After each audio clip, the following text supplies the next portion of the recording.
আসসালামু আলাইকুম, welcome back to Nigar Mishu blog. কেমন আছেন সবাই? তো আজকে দুপুরের কি কি রান্না করছি আর মা ছেলেরা মিলে কি করছি সব কিছু শেয়ার করব আপনাদের সাথে। পুরো ব্লগটি দেখার অনুরোধ রইল। আশা করছি আপনাদের কাছে ভালো লাগবে। স্কুল থেকে এসে পুরা বাসা ছটপট গুছিয়ে এখন আমি রান্নার আয়োজন করে ফেলেছি। বেশি ঝামেলা কিছু করা যাবে না, যেহেতু টায়ার্ড লাগতেছে। তো ছটপট রান্নার ব্যবস্থা করতেছি। একটু রূপচাঁদা মাছ ভাজি করব আর হচ্ছে বেগুন আলু দিয়ে পাতলা ঝোল করব। আর ওরা দুই ভাই হচ্ছে হুজুর কাছ থেকে আরবি পড়ে চলে আসছে, এখন ওদের কাছে বলতেছি এগুলো চেঞ্জ করো। তো এই তো আমি হচ্ছে বেগুন আলুর পাতলা ঝোলটা বসায় দিচ্ছি রুই মাছ দিয়ে। মাছটা আগে ভালো করে কষিয়ে নিব। কষিয়ে রান্না করতে আমার কাছে বেশি ভালো লাগে।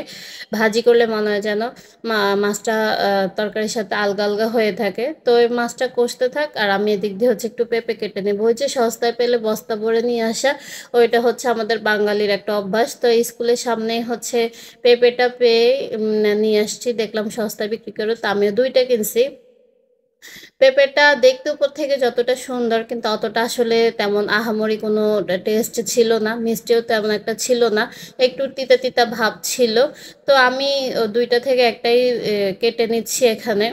আমি ভাবছিলাম পেঁপের মধ্যে অনেক বুঝি বিচি হবে, কিন্তু দেখেন একটা বিচিও নেই পেঁপের মধ্যে। পেঁপেটা দেখতে যতটা সুন্দর, কিন্তু খেতে অতটা আসলে আহামরি তেমন একটা ছিল না।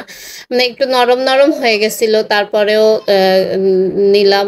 মানে ওই যে নিজের হাতে নিলে একটু যেরকম সুন্দর হয়, আর মামা ঢুকাই দিলে তো একটু গুলাই ঢুকাই দেয়, ওই আর কি। যাক, আমি এখান থেকে দুইটা থেকে একটাই কেটে নিচ্ছি, ওদেরকে একটু দিব।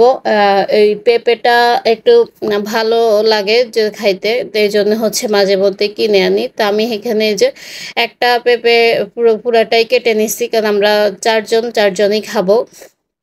সে ভেবে হচ্ছে পুরাটা কেটে নিচ্ছি, যদিও বেশিরভাগগুলাই আমাকে খাইতে হয়েছে।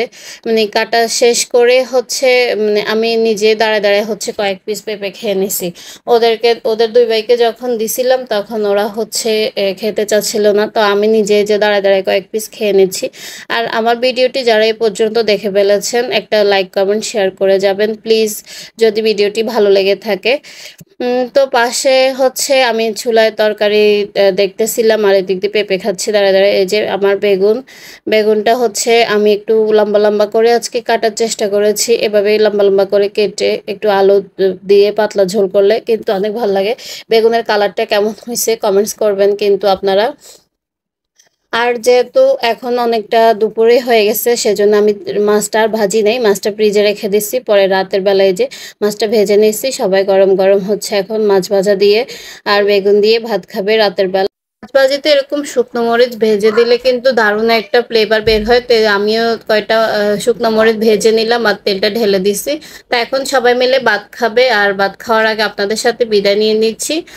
ভালো থাকবেন সবাই, দেখা হবে পরবর্তী ভিডিওতে। আল্লাহ হাফেজ।